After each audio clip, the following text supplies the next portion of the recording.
తండ్రి దేవునికి మన ప్రభువైన యేసుక్రీస్తు నామంలో కృతజ్ఞతాస్తుతులు సమర్పిస్తూ ఈ ప్రభుదిన ఆరాధన కొరకు చేరవచ్చినటువంటి ప్రియ సహోదరి సహోదరులందరికీ నా హృదయపూర్వక తెలియజేస్తా ఉన్నాను. ఈ రోజు దేవుడు మనకు అనుగ్రహించిన ఈ సమయంలో మనం ఆలోచన చేసినటువంటి వాక్యం అంశం ఏంటంటే, దేవుని సన్నిధిలో నుంచి తప్పించుకొనలేము. ఆ యొక్క ఉద్దేశంతో ఈరోజు వాక్యాన్ని మనం ధ్యానిద్దాం. వాస్తవానికి చాలా సందర్భాల్లో యోనాను గురించి మనం నేర్చుకునే ఉంటాము. యోనా చరిత్ర అందరికీ తెలుసు. యోనా అనేటువంటి దేవుని యొక్క సేవకుడున్నాడు. ఆయన ఇశ్రాయేలు ప్రజలకు, దేవుని బిడ్డలకు సేవకుడిగా ఉన్నాడు. కానీ దేవుడు వేరే ప్రాంతంలో ఉన్నటువంటి నినివే అనేటువంటి అన్య జనాంగముగా ఉన్నటువంటి ఒక రాజ్యంలో ఉన్న ప్రజలను శిక్షించడానికి, అంటే వారి యొక్క అపరాధాలను బట్టి, వారి యొక్క అవిధేయతలను బట్టి వారికి శిక్ష విధించబోతున్నాడు. అయితే ఆ విషయాన్ని కూడా దేవుడు ముందు తెలియచేసి ఆ పని చేయాలని, వారు మారుమనసు పొందడానికి అవకాశం ఇవ్వాలని యోనాను వెళ్ళి ఒకసారి ప్రకటన చేసి రావయ్యా అని చెప్పాడు. కానీ యోనా ఏం చేశాడో మనకు తెలుసు. అంటే యోనా దేవుని యొక్క సన్నిధిలోంచి తప్పించుకుని పారిపోవాలనుకున్నాడు, ఎక్కడికో వెళ్ళిపోవాలనుకున్నాడు. అలాగనే దేవుడు చెప్పిన పని పట్ల అవగాహన లేక అయిష్టాన్ని పెంచుకున్నాడు.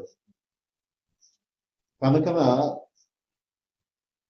తాను ధైర్యం చేసి దేవుడు వెళ్ళమన్నటువంటి చోటుకు కాకుండా మరొక చోటుకు వెళ్ళేదానికి తన ప్రయత్నాలు కొనసాగిస్తూ ఉన్నాడు. కానీ దేవుడు ఎక్కడ అతన్ని విడిచిపెట్టలేదు. ఒకవేళ అతడు ఓడ ఎక్కి అడుగు భాగానికి వెళ్ళి ఎవరికి కనబడకుండా చక్కగా నిద్రపోతున్నాడు, కానీ దేవుని యొక్క కన్నులు యోనాను ప్రతినిత్యము చూస్తూనే ఉన్నాయి. ఆయన చేసే ఆలోచన అంతా దేవుడు గ్రహిస్తానే ఉన్నాడు. ఇది ఆయన ఏమనుకుంటున్నాడు అంటే, నేను తప్పించుకుని వెళ్ళిపోతున్నాను అని అనుకుంటున్నాడు. దేవుడు చూస్తా ఉన్నాడు. ఆ వెళ్ళేటువంటి వ్యక్తిని ఎక్కడ పట్టుకోవాలో, ఎక్కడ అతన్ని నియంత్రించాలో, ఏ విధంగా బుద్ధి రప్పించాలో ఆ ప్రయత్నాలన్నీ కూడా మనం ఇప్పుడు చూస్తూ ఉంటాం. ఈ వాక్యాన్ని నేర్చుకోవడంలో ఉద్దేశం ఏంటంటే, నేటి దినాల్లో మనం కూడా ఏం చేస్తా ఉన్నాము అని అంటే, దేవుని సన్నిధిలో నుంచి తప్పించుకుని వెళ్ళిపోదాం అనేటువంటి ప్రయత్నాలు చేస్తూ ఉంటాం. దేవుని సన్నిధిలో నుంచి కాదు కదా, దేవునికి ప్రమేయం లేకుండా ఏ పరిస్థితిలో నుంచి కూడా మనం తప్పించుకోలేము అనేటువంటి వాస్తవాన్ని మనం గుర్తుపెట్టుకోవాలి. మరి ముఖ్యంగా ఎవరైతే రక్షణ పొందినటువంటి వారు ఉన్నారో, వారు సాతాను యొక్క అధికారంలో నుంచి దేవుని యొక్క చేతి కిందకు రప్పింపబడిన వారు కనుక, వీరు క్రీస్తు చేత కొనబడినటువంటి సొత్తైన ప్రజలుగా వీరి మీద దేవునికి మరింత అధికారము సంపూర్ణంగా ఉంటుంది. కాబట్టి వారి విషయంలో ఇంకా అసలు మరింత అలసత్వం కానీ నిర్లక్ష్యం కానీ వహించడం అనేటువంటిది ఉండదు. ముఖ్యంగా ఫోకస్ అంతా దేవునికి వారి మీదనే ఉంటూ ఉంటది. కాబట్టి నేను ఏది చేసినా ఎవరు చూడలేదులే, బోధకుడికి తెలియదులే, నా తోటి సోదరుడేమి నన్ను చూడలేదులే అని మనం అనుకున్నా, దేవుని యొక్క కన్ను ఎల్లప్పుడూ మనలను చూస్తూనే ఉంటుంది. ఎక్కడ సంచరించినా, ఏం చేసినా, ఏం మాట్లాడినా, ఎవరు లేని ఒంటరి నిర్జీవ ప్రదేశంలో ఉన్నా, కటిక చీకటిలో ఉన్నా, అన్నీ కూడా దేవునికి స్పష్టంగానే కనబడతా ఉంటాయి.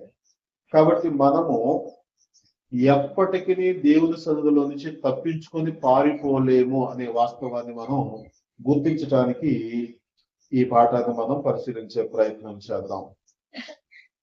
ఇక్కడ కొందరు ఏమనుకుంటారు అన్నదంటే, అవసరం వచ్చినప్పుడేమో దేవుడు గొప్పవాడు అని చెప్తూ ఉంటాం, మన పట్ల కార్యాలు చేసినప్పుడేమో దేవుని యొక్క గొప్పతనాన్ని చాటిస్తూ కృతజ్ఞత కలిగి ఉంటాం. కానీ కొన్ని సందర్భాల్లో మనం అనుకున్నటువంటి విషయాలను దేవుడు వేరుగా నడిపించినప్పుడు దేవుని పట్ల కూడా కాస్త అయిష్టత మనం కలుగుంటూ ఉంటాం. అంటే జరిగినప్పుడేమో దేవుడు ఉన్నాడు, మనకు అనుకూలంగా ఆశీర్వదించినప్పుడేమో దేవుడు గొప్పవాడే. కానీ శరీర సంబంధమైన మనసుతో మనం కోరుకున్న కొన్ని విషయాలను నెరవేర్చకపోయినప్పుడు అప్పుడు దేవుని గురించి మనం వేరుగా ఆలోచన చేస్తా ఉంటాం. అలాంటి వారి గురించి గ్రంథం ఏమని తెలియజేస్తా ఉంది ఏమనంటే, వారు దేవుని యొక్క ఉనికిని తప్పు పట్టేవారుగా ఉన్నారు అని. ఉదాహరణకు మనం గమనించినట్లయితే కీర్తనల గ్రంథము 14వ కీర్తన 1వ వచనాన్ని మనం చదువుదాం. దేవుడు లేడని బుద్ధిహీనులు తమ హృదయములో అనుకొందురు, వారు చెడిపోయిన వారు అసహ్య కార్యములు చేయుదురు, మేలు చేయువాడొకడును లేడు.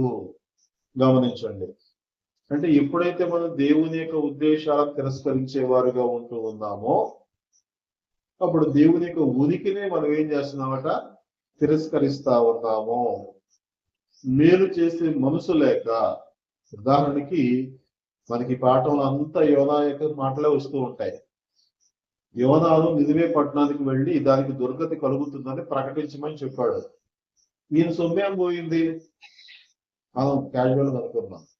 యోనా దేవుడు చెప్పినట్టుగా ఆ ఊరు వెళ్ళి ఆ ఊరిలో వాళ్ళకి వాక్యం ప్రకటించి రావడానికి ఇది సొమ్మేం పోయింది. తనకి ఏమైనా నష్టం వస్తుందా? అక్కడ ప్రకటించడం ఈయనకి ఏమైనా లాసా? నువ్వు ఎక్కడికైనా వెళ్ళి ప్రకటించాల్సిందే కదా. నినివేనే వెళ్లాల్సిందే, యోదయకైనా వెళ్లాల్సిందే, యెరూషలేముకైనా వెళ్లాల్సిందే. మరి దేవుడు వెళ్ళకపోతే అప్పుడు వెళ్ళటానికి బాధ ఏంటి అంటే, ఎందుకో తన మనసులో ఇష్టం లేదు ఆ పని, ఆ ప్రజలంటే ఇష్టం లేదు.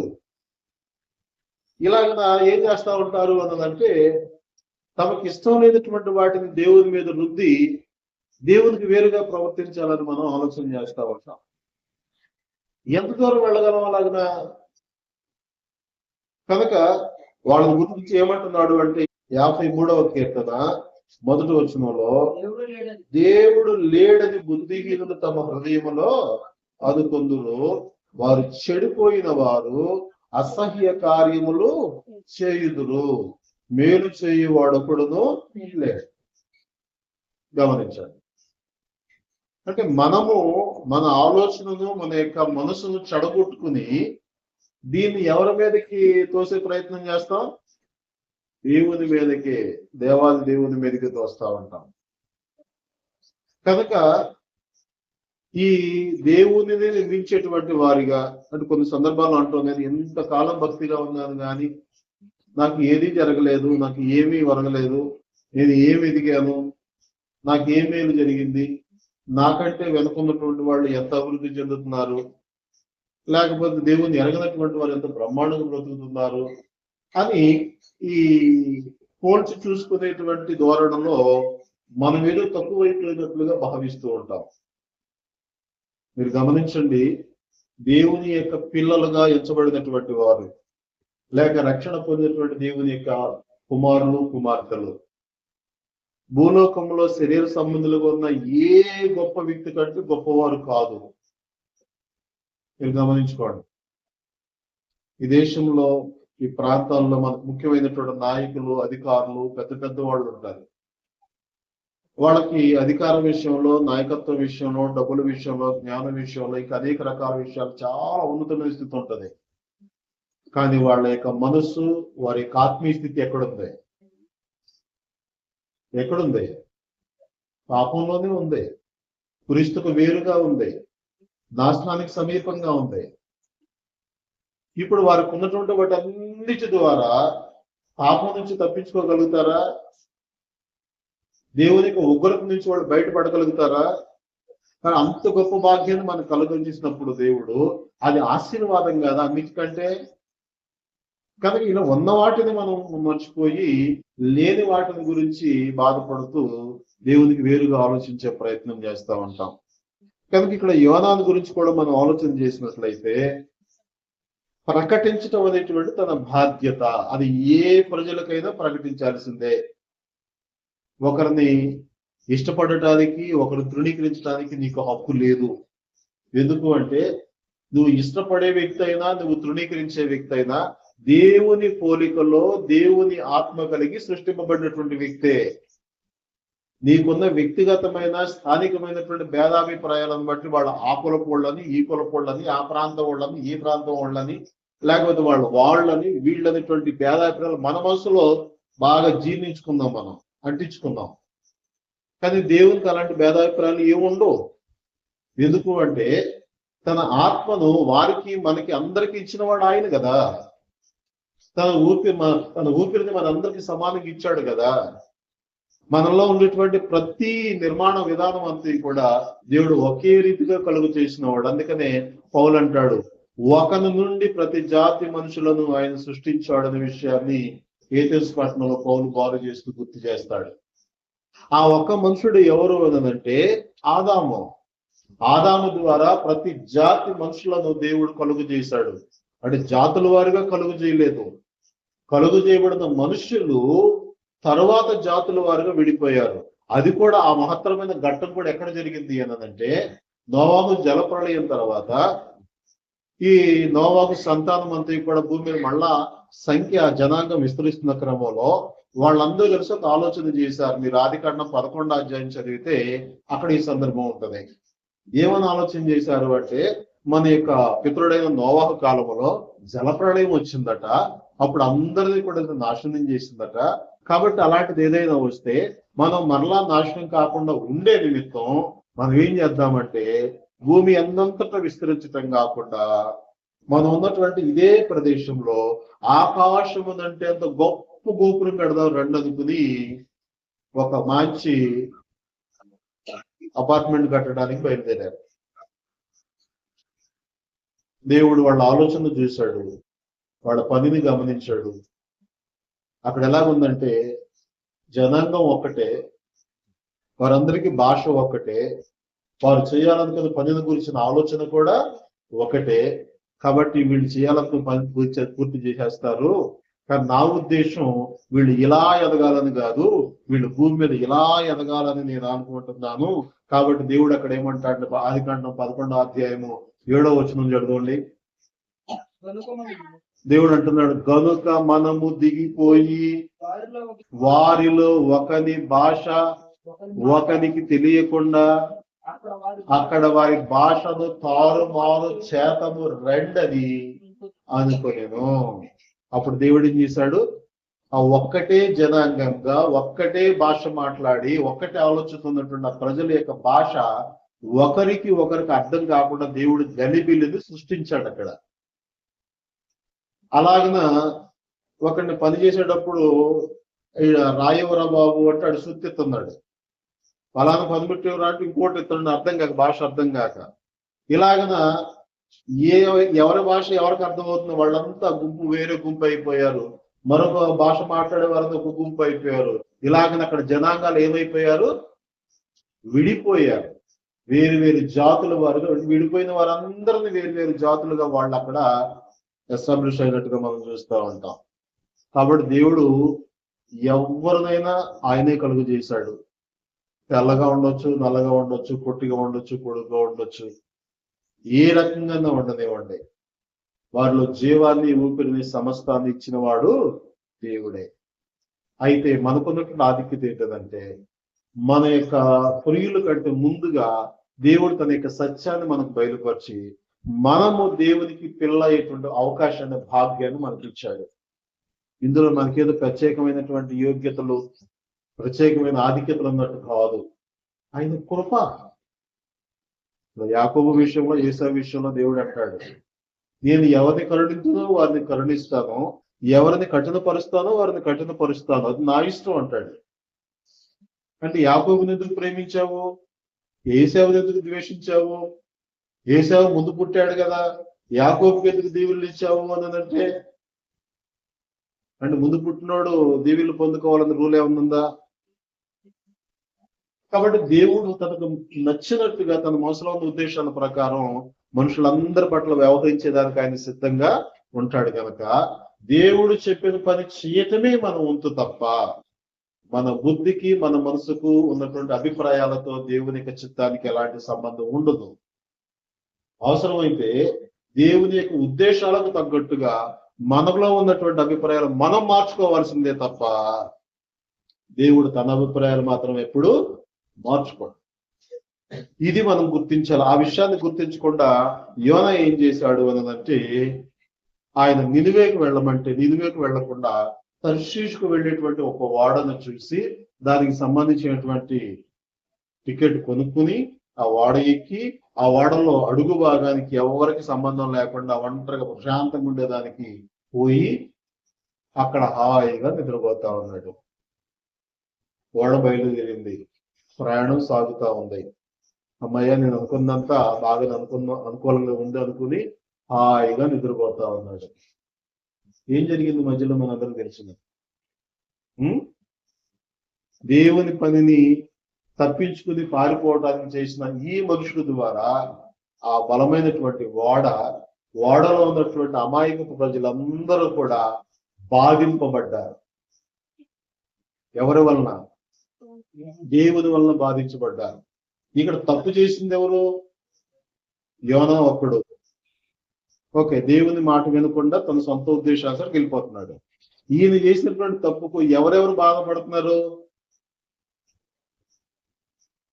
ఓడవారు, అంటే ఓడ సిబ్బంది, తర్వాత ఓడ యజమానుడు, అందులో ఉన్న ప్రయాణికులు అందరూ కూడా ఇతని వల్ల ఇబ్బంది పడుతున్నారు. ఇది మనం గుర్తించాలి. చాలా సందర్భాల్లో అనుకుంటారు, నేను నా జీవితాన్ని పాడు చేసుకుంటున్నాను, ఇది తప్పు అని నాకు తెలుసు, కానీ నేను చేయకుండా ఉండలేకపోతున్నాను, ఇది నన్ను నేను పాడు చేసుకుంటే తప్ప ఇతరులకి ఏమి ఇబ్బంది, దీనివల్ల నా వల్ల వాళ్ళకి నష్టం అని అనుకుంటూ ఉంటాం. చాలా జాగ్రత్తగా గమనించండి, అది అలాగే కాదు. మీకు ఆకాను యొక్క సందర్భం తెలుసు యెహోషువ గ్రంథంలో. ఆకాను తన ఇంటి వారి కొరకే దేవుడు శపించినటువంటి వస్తువుల్లో కొన్నింటిని జాగ్రత్తగా ఎవరికి తెలియకుండా సీక్రెట్ గా పట్టుకొచ్చి తన గుడారంలో దాచిపెట్టాడు. వాస్తవానికి ఆయన తెచ్చింది ఎవరి కోసం? వారి కుటుంబం కోసమే. తన భార్య కూడా తెలియకుండా మంచి షేనారు పై వస్త్రాన్ని, వెండిని, బంగారాన్ని తీసుకొని వచ్చి ఎవరికి తెలియకుండా గుడారంలో మట్టిలో దాచిపెట్టేశాడు. ఇప్పుడు అది ఎవరికి తెలియదు, కానీ మానవ మాత్రులకి దేవుడికి తెలియదా? ఆయన చూడలేదా? మరొక చిన్న దేశం మీదకి యుద్ధానికి వెళితే అక్కడ ఇంచుమించు కొన్ని వందల మంది చనిపోయారు. ఒకసారి ఆ మాట జ్ఞాపకం చేస్తాను. నేను యెహోషువ గ్రంథంలో 7వ అధ్యాయము 5వ వచనం మనం గమనిస్తే, హాయివారు అనగా ఇజ్రాయేలీలలో 36 మనుషులను హతము చేసిరి. చాలండి. ఎంతమంది? 36 మందిని హతం చేశారట. అంటే వీళ్ళు ఎంతమంది వెళ్ళారంటే ఇంచుమించు 3000 మంది యుద్ధం చేయడానికి వెళ్ళారు. ఎందుకంటే హాయి అనేటువంటి పట్టణం చాలా చిన్న పట్టణం, దానికి 1000 మంది సైనికులు అక్కర్లేదని చెప్పి ఎంతమంది వెళ్ళారు? 3000 మంది మాత్రం వెళ్ళారు. ప్రతి యుద్ధంలో వాళ్ళు ఏ ఆటంకం లేకుండా విజయం పొందుకుంటూ విజయోత్సవంతో వచ్చేటువంటి ఇజ్రాయేల్ ప్రజలు ఈ ఆకాను చేసినటువంటి తప్పును బట్టి ఆ రోజున చిన్న పట్టణం మీద ఓడిపోయి వెనక్కి పారిపోయి రావాల్సిన పరిస్థితి వచ్చింది. పైగా వారిలో వెళ్ళినటువంటి వాళ్ళలో 36 మంది మనుషులు చనిపోయారు. దీనికి కారణం ఎవరండి? ఆకాను. ఒక్కడ చేసినటువంటి తప్పుకి అది కూడా ఏంటి అంటే, దేవుడు శపించిన శపితమైన వస్తువుల్లో ఏది మీరు పట్టుకుని రావద్దు అని చెప్పాడు. ఆ పనికి మాలం దాని మీదే బుద్ధి పుట్టింది దీనికి. ఎందుకంటే విలువైనవే, గొప్పవే, కానీ అవి దేవుడు ఆశీర్వదించినవి కావు, దేవుని పిల్లలకు ప్రయోజనకరంగా ఉండేవి కావు. వాటిని గుర్తుంచకుండా లోక సంబంధంగా వాటిని తెచ్చిపెట్టుకుని, ఒకటి దేవుని ప్రజలు ఆ దేవుని ఎరగని వారి ఎదుట ఓడిపోవడానికి కారణమయ్యాడు. 36 మంది తన సహోదరులు చనిపోవటానికి కారణమయ్యాడు. వారి కుటుంబాలు బాధ పడటానికి కారణమయ్యాడు. ఇంకా చెప్పాలి అంటే తన భార్య బిడ్డలు తను కలిగిన వాటన్నిటినీ శిక్షించడానికి కారణమయ్యాడు. చాలా మంది అనుకుంటూ ఉంటారు, నేనేం చెప్తే నీకెందుకు. కొంతమంది పురుషులు స్త్రీలతో అలాగే అంటారు, కొంతమంది స్త్రీలు కూడా పురుషులతో అలాగే అంటారు. నేనేం చెప్తే నీకు ఇంత కావాల్సింది చెప్తున్నాను లేదా, ఏంటి నువ్వు ఇచ్చేది, లేకపోతే బతకలేరు ఎవరో అనుకుంటాం మనం. నేను లేకపోతే నా కుటుంబం అవుతాను, ఇది కావదు.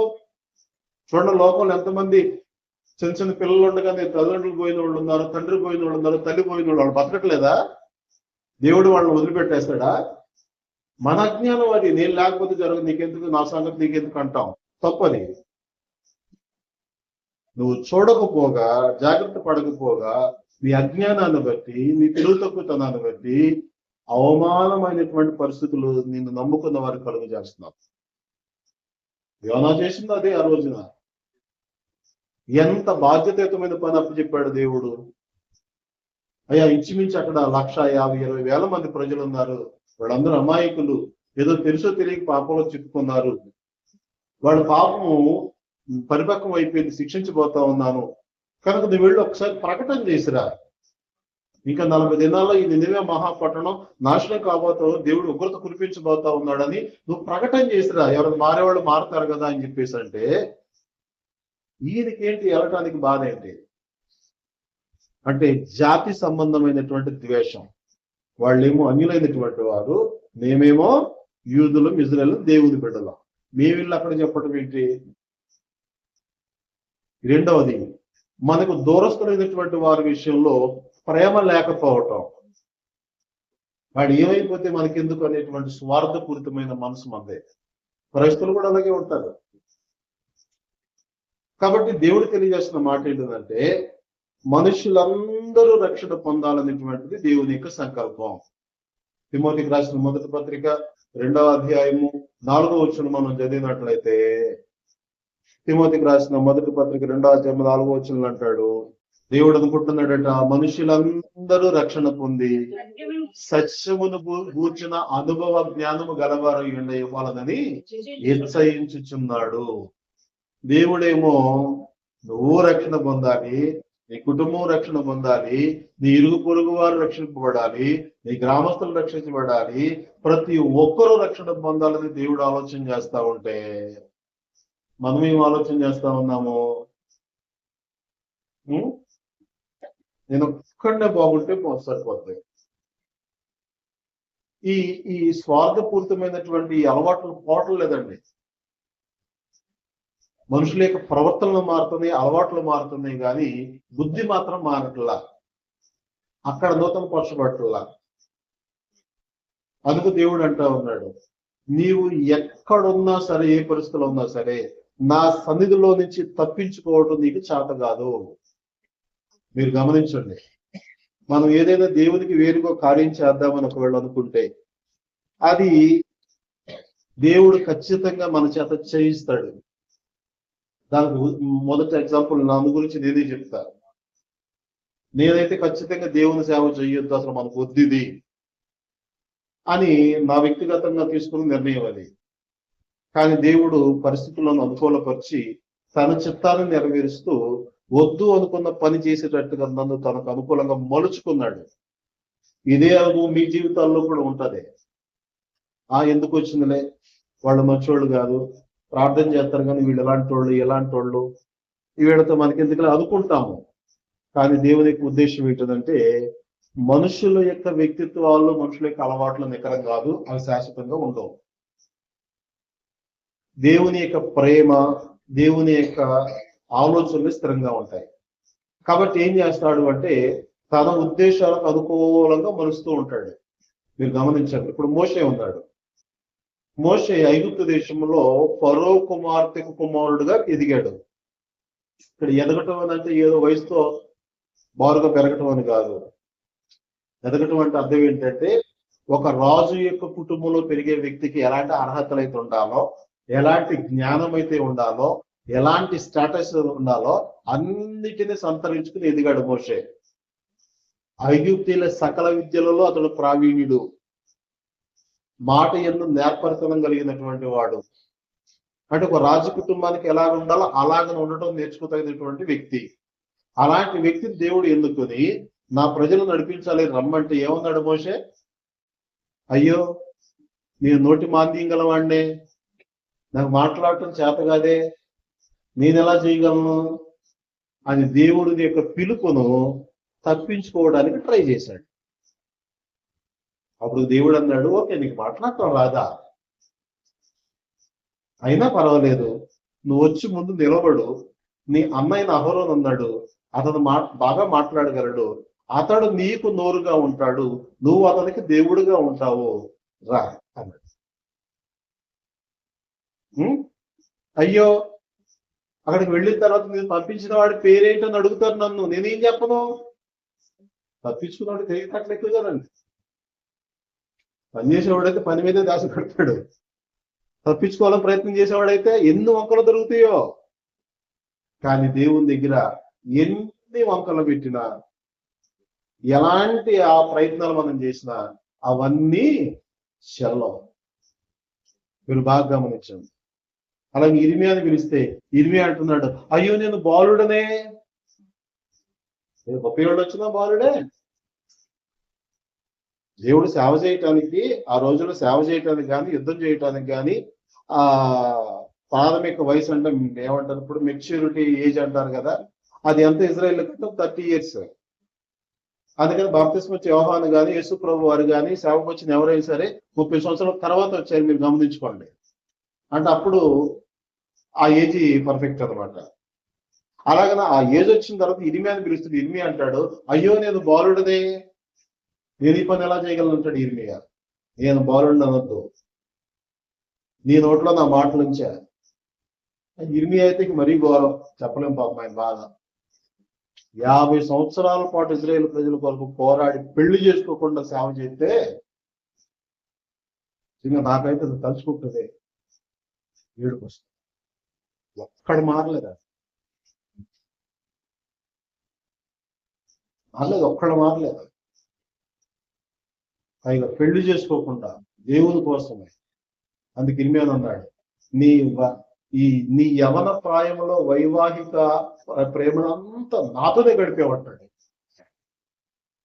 భార్య లేదు, తల్లిదండ్రులు ఉన్నారు కానీ దేవుని వాక్యం చెప్పడానికి బట్టి శత్రులుగానే చూశారు. ఒకనొక సందర్భంలో అమ్మా నాన్నల కుటుంబీకులు పట్టుకుని ఇతరులతో కొట్టించారు ఇర్మియాని. మీరు ఎప్పుడు చూసినా పాపం చేస్తారు, పాపం మానండి, దేవుని దగ్గర బోధలు చేస్తుంటాడు అని తల్లిదండ్రులతో కొమ్మక్కై కొట్టారు ఇర్మియాని. అయినా మానల. అంటే ఎందుకు ఈ మాటలు జ్ఞాపకం చేసుకుంటున్నాం అంటే, దేవుడు మనల్ని మిక్కటంగా ప్రేమిస్తున్నాడు. మన మేలు కోరే ఆయన తన యొక్క దయాపూర్వక సంకల్పాన్ని సిద్ధం చేశాడు.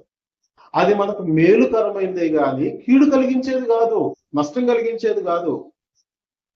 కాబట్టి మన కొరకు దేవుడు చెప్పిన ప్రతి మాట మనకు ప్రయోజనమే తప్ప మనం అనుకుంటున్నట్టు తెలివి తక్కువగా అవి నష్టాన్ని కలిగించేవి కావు. అది అర్థం చేసుకోకుండా మనం ఏం చేస్తాము అంటే, దేవుని సన్నిధిలో నుంచి, దేవుని దగ్గర నుంచి దూరంగా పారిపోదామని ఒంటరి ప్రయత్నాలు చేస్తూ ఉంటాం. ఎక్కడికి వెళ్ళినా సరే దేవుడు వదిలిపెట్టడండి. కాబట్టి మనం చేయాల్సిన పని ఏంటంటే, మొదలు దేవుడు మనకి ఇచ్చినటువంటి ఈ ఆధిక్యత ఏదైతే ఉందో దాన్ని నిలకడగా కొనసాగించుకునే ప్రయత్నం చేయాలి. అందుకనే ప్రకటన గ్రంథం అంటూ 2వ అధ్యాయం 10వ వచనంలో, ప్రకటన గ్రంథము 2వ అధ్యాయం 10వ వచనం ఏమంటాడు అంటే, ఇదిగో మీరు శోధింపబడినట్లు అపవాది మీలో కొందరిని చెరలో వేయించబోచున్నాడు, 10 దినములు శ్రమ కలుగును, మరణము వరకు నమ్మకముగా ఉండుము. చాలు. అంటే అపవాది ఎప్పుడు తన ప్రయత్నం ఏంటంటే, మిమ్మల్ని ఏ విధంగా పట్టుకోవాలా, వెనకలాగాలా, పడేయాలా, దేవునికి దూరం చేయాలని వాడి ప్రయత్నం వాడిది. కాబట్టి శోధించడానికి ప్రయత్నం చేస్తూ ఉన్నాడు. కానీ నేనేమో మిమ్మల్ని నా నిత్య పరలోకంలో ఉంచుకోవాలని, మీకు విస్తారమైన ఆశీర్వాదాలు ఇవ్వాలని, అందరికంటే గొప్పవారుగా నిలబెట్టాలని నేను ఆలోచన చేస్తా ఉన్నాను. కనుక మీరేం చేయాలంటే, మరణము వరకు నమ్మకముగా ఉండాలి. అది మన బాధ్యత. ఇక్కడ మనం ఇంకొక విషయం ఆలోచన చేయాల్సింది ఏంటంటే, మనము నమ్మకంగా ఉండేటువంటి ఈ ప్రయత్నంలో ఇతరులను చాలా చులకనగా తృణీకరించేటువంటి స్వభావం కలిగి ఉంటాం మనం. ముఖ్యంగా భక్తి గల వారికి వచ్చేటువంటి అదొక బలహీనత అనుకుంటా నేనైతే. నేనే చాలా భక్తిగా ఉంటా, నేనే చాలా విశ్వాసంగా ఉంటా, చాలా నిష్ఠగా ఉంటా అని ఇతరుల గురించి చాలా చులకనగా మనం ఆలోచన చేస్తూ ఉంటాం. అది ఎప్పుడు కూడా తప్పండి. ఎందుకంటే దేవుడు ఎవరిని ఎప్పుడు ఏ విధంగా మారుస్తాడో ఎవరో చెప్పలేడు. దేవుడేమో తన యొక్క ప్రణాళిక చొప్పున ఎవరిని ఏ విధంగా నడిపించుకోవాలి అంతే కదా. నెబుకద్నెజరుని గడ్డి మేపించాడా లేదా? ఎండకి ఎండాడు, వానకు తడిశాడు, మంచుకు తడిశాడు, అరణ్యంలో పశువులతో పాటు గడ్డి తిన్నాడు. 7 కాలాల పాటు అరణ్యంలో బ్రతికితే గాని సరైన బుద్ధి మరలా రాలేదు. పరలోకం ముందు దేవుడు ఉన్నాడని, సర్వస్వం ఆయన ఇస్తా ఉన్నాడని, ఎవరు నిలబెట్టాలో, ఎవరిని పడగొట్టాలో, ఎవరికి అధికారం ఇవ్వాలో అన్ని ఆయన చేతిలో ఉంది అని ఆ నెబుకద్నెజరే స్టేట్మెంట్ ఇచ్చాడు గొప్పగా. కాబట్టి దేవునికి అసాధ్యమైంది ఏది లేదండి. ఎక్కడి నుంచి తప్పించుకోగలం మనం? కీర్తనకారుడు అంటాడు 139వ కీర్తన. సార్ చూద్దాం. 139వ కీర్తనలో మన యొక్క సమస్త విషయాలు దేవుడికి తెలుసు అనేటువంటి క్రమంలో మాట్లాడుతూ మొదటి వచనం నుంచి కొన్ని వచనాలు చదువుదాం. యెహోవా, నీవు నన్ను పరిశోధించి తెలుసుకొని ఉన్నావు. నేను కూర్చుండుట, నేను లేచుట నీకు తెలియను. నాకు తలంపు పుట్టక మునిపే నీవు నా మనసు గ్రహించుచున్నావు. నా నడకను, నా పడకను నీవు పరిశీలన చేసి ఉన్నావు. నా చర్యలన్నిటినీ నువ్వు బాగుగా తెలుసుకొని ఉన్నావు. యెహోవా, మాట నా నాలుకకు రాక మునిపే అది నీకు పూర్తిగా తెలిసి ఉన్నది. వెనుకను ముందును నీవు నన్ను ఆవరించి ఉన్నావు. నీ చెయ్యి నా మీద ఉంచి ఉన్నావు. ఇట్టి తెలివి నాకు మించినది, అది అగోచరము, అది నాకు అందదు. నీ ఆత్మ యుద్ధ నుండి నేను ఎక్కడికి పోవదును? గమనించండి, ఇక్కడ వరకు ఏం చెప్పాడు అనంటే, నా సంగతి ఏంటో నీకు అంతా తెలుసయ్యా అన్నాడు. అవునా? ఏది 4వ వచనం వరకు అన్ని తెలుసు నీకు. 4వ వచనం 2వ మాటలు అది నీకు పూర్తిగా తెలిసి ఉన్నది అన్నాడు. నోట్లో మాట గాని, మనసులో ఉన్న ఉద్దేశాలు గాని, నడక గాని, పడక గాని, కూర్చోవటం గాని, లేవటం గాని అన్ని ఎవ్రీథింగ్ తెలుసు దేవునికి. ఆయనకి తెలియదంటే ఏది లేదు. ఇప్పుడు అంటున్నాడు 7వ వచనం, నీ ఆత్మ యుద్ధ నుండి నేను ఎక్కడికి పోవుదును? నీ సన్నిధి నుండి నేను ఎక్కడికి పారిపోదును?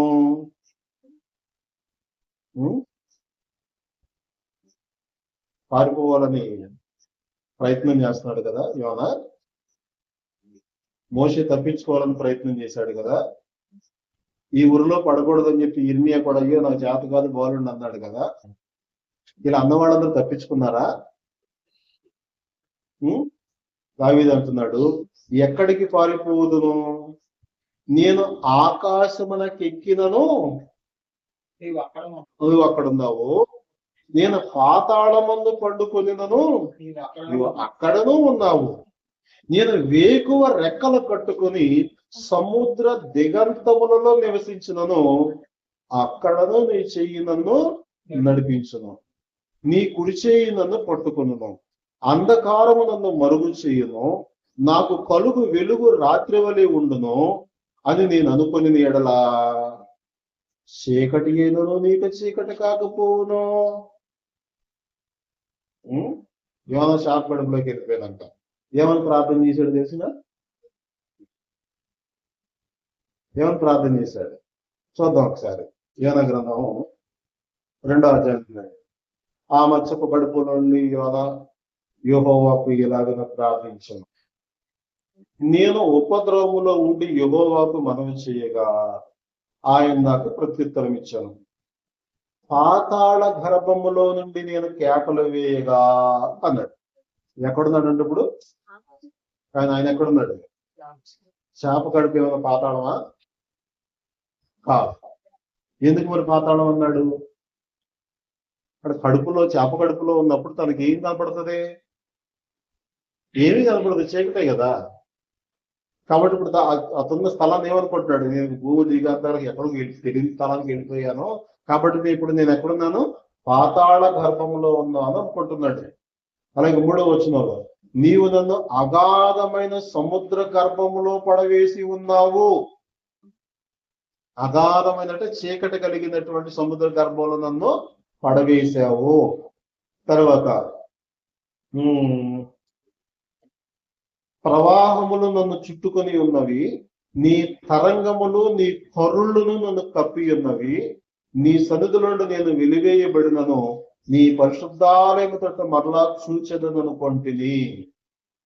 అక్కడికి వెళ్ళిన తర్వాత మళ్ళా ఇంకా ప్రాణంతో ఉన్నాడు కనుక అక్కడ ఏమని ప్రార్థన చేస్తున్నాడు?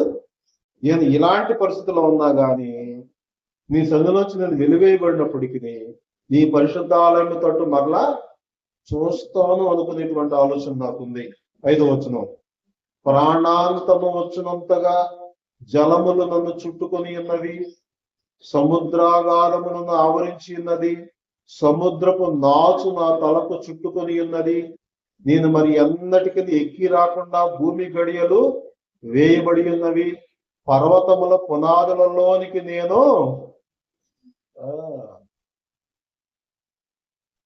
దావీదు మాట్లాడింది కరెక్టా కాదా? ఆకాశానికి ఎక్కిపోదామంటే అక్కడ ఉంటాం, భూమి దిగంతాలకు వెళ్ళిపోయి ఎక్కడో అడుగు భాగం దాక్కుందామంటే అక్కడ ఉంటాం, వేకు రెక్కలు కట్టుకుని పక్షాలాగా ఎగిరిపోయి ఎక్కడికో బతుకుదామంటే అక్కడ వదిలిపెడతాడు దేవుడు. ఆయన అంతటా ఉన్నవాడు కదా, విశ్వమంతా వ్యాపించినటువంటి వాడు కదా, ఒక దేశానికి ఒక ప్రాంతానికి ఏరియానికి పరిమితమైన వాడు కాదు కదా, సమస్తాన్ని కలుగు చేసిన వాడు కదా. కాబట్టి నువ్వు ఎక్కడికి వెళ్ళినా, ఎక్కడ దాక్కున్నా, ఏం చేసినా అన్నీ తెలుసు ఆయనకి. పౌలే అంటాడండి, మేము ఎందుకు ఇన్ని బాధలు పడి మీకోసం సేవ చేస్తున్నాము అన్నదంటే,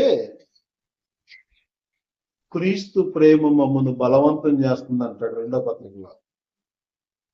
అంటే క్రీస్తు యొక్క సువార్త ప్రకటించేదానికి ఇన్ని శ్రమలు, బాధలు, కష్టాలు, శోధనలు, ఆటంకాల అభ్యంతరాలను ఎదిరించి మేము సేవ చేస్తున్నాము. ఎందుకు అంటే క్రీస్తు ప్రేమ మమ్మల్ని, క్రీస్తు ప్రేమ పొందిన ఒక సేవకుడికి ఎంత బలవంతం చేసే ప్రేమ ఉంటే క్రీస్తుకి ఎంత ప్రేమ ఉంటుంది మన మీద? ఆ క్రీస్తుని మన కొరకు బలిగా అర్పించినటువంటి దేవునికి ఎంత ప్రేమ ఉంటుంది మన మీద? మనకెంత ఉందో దేవుని మీద ఆలోచన చేయాలి.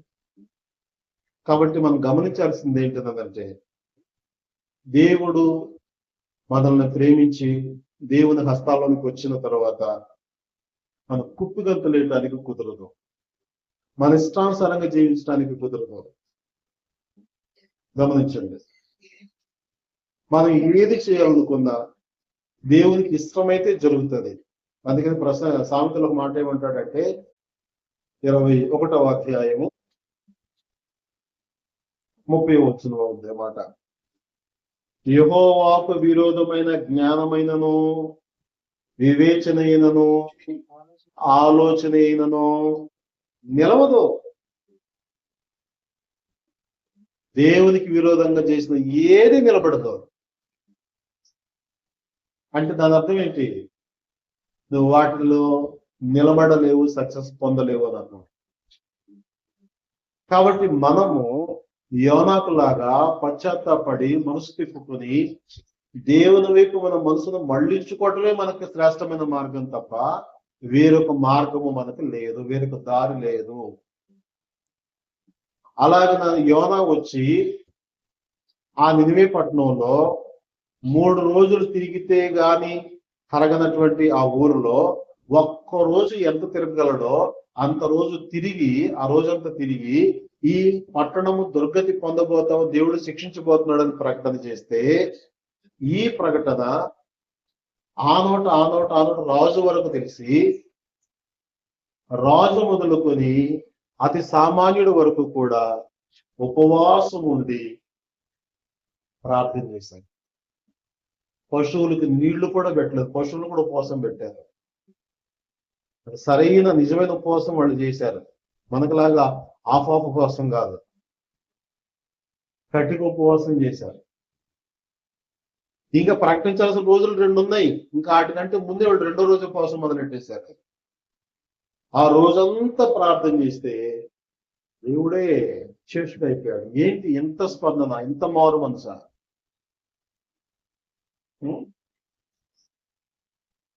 వాడు దేవుని వైపు తిరిగారు, రాజు మొదలుకొని అందరూ వస్తున్నారు. కానీ యోనా ఏం చేస్తున్నాడు? ప్రకటించాను, వీళ్ళు నిజంగా మారతారా, అసలు ఏమవుద్దు చూద్దాం అనే పట్టణం ఊరు పెట్టుకెళ్ళిపోయి ఒక పందిరి వేసుకొని ఆ పందిరి కింద చూస్తున్నాడు, కూర్చుని చూస్తున్నాడంట. ఏమవుద్దో చూద్దాం, ఎట్నాశనం అయిపోద్దు చూద్దాం. ఈ రోజున ఈ సంకుచిత బుద్ధి, ఇలాంటి స్వార్థమైనటువంటి బుద్ధి క్రైస్తవుల్లో కూడా విరిగిపోతుందండి. ఇది పైకి అంటున్నాం, మనస్ఫూర్తిగా మారాలని, వాడు బాగుపడాలని, వారు పీడించి తప్పించుకోవడం కోరుకోలేకపోతున్నాం మనసులో. దేవుడు ఏమంటున్నాడంటే అందరికీ అన్ని ఇచ్చేదానికన్నా సిద్ధంగానే ఉంది. కాబట్టి ఈ యోన ఆ యొక్క పందిరి వేసుకుని కూర్చుంటే దేవుడు ఏం చేశాడు తెలిసిన? ఒక రాత్రిలోని పుట్టి పొరిగేటట్టుగా ఒక సొర చెట్టును అక్కడ మొలిపించాడు. ఈ 3వ రోజున పందిరి కింద ఉన్నాడు కదా, సొర చెట్టు పీడికి నేడొచ్చేసింది. ఆహా దేవా, ఎంత మంచి పని చేశాడు, నీకు స్తోత్రం నాయనా అనుకున్నాడట. సరే, దేవుడు ఏం చేశాడంటే మంచి ఎండలో ఉండగా ఒక పురుగును ఆ చెట్టు మీద పంపించాడు. అది కొద్దిసేపట్లోని మొత్తం నాకేసింది, సొర చెట్టు మొత్తం నాకేసింది. మరి ఆకులు లేవు కదా, ఆ ఎండ పొడ వచ్చి ముఖం మీద పడింది. ఎందుకు ఈ బతుకు, ఇది బాధపడేది కూడా సావటం మీద కొట్టాడు. అప్పుడు దేవుడు అంటున్నాడు, నువ్వు పెంచకుండా, నువ్వు పోషించకుండా ఒక్క రోజులో పెరిగి నీకు నీడనిచ్చినటువంటి చెట్టు ఆకులు పోతేనే ఎంత బాధపడిపోయి పేడ విసిపోతుంది నీకు. కుడి ఎడమలు ఎరగనటువంటి 1,20,000 మంది ప్రజలు నినివే పట్టణంలో ఉన్నారు, వాళ్ళు నాశనం అయిపోతారు, వెళ్ళి ప్రకటించవయ్యా అంటే నువ్వేమన్నావు? నీదైతే ప్రాణం, వాడు ప్రాణం కదా. అర్థం చేసుకున్నాడు ఆయన, తన ఉద్దేశం అర్థం చేసుకున్నాడు, తన తప్పును అర్థం చేసుకున్నాడు, మళ్ళించబడ్డాడు. కనుక మనం ఏం ఆలోచించాలి అదంటే, మనం అందరము దేవుని దగ్గర నుంచి తప్పిపోయినటువంటి వాళ్ళమే.